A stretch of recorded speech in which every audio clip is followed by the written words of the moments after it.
akili za wanawake bwana.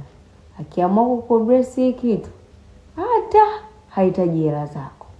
Yaani kuna mtu anaweza akawa anahudumia kila kitu, tena kwa muda anaotaka yeye, ila bado akiomba hii akawa ananyimwa.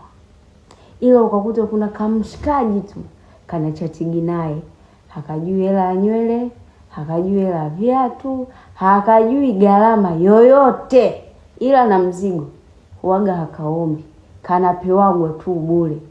Omba kismati kwenye mapenzi, anaga formula haya. Unashangaa tajiri mapenzi anamliza, alafu ana kibunda cha kutosha. Ogopi hivi vitu hivi havitamiliki.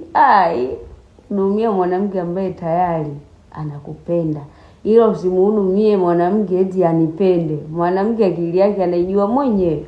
Unaweza kujikuta unahudumia, ukihudumia unatunza tu vizuri, alafu aenda kupewa ambaye hata hajagaramia. Choo chako wanakisafisha, alafu kuna wauni wanakitumia wanakichafua kwa babaya.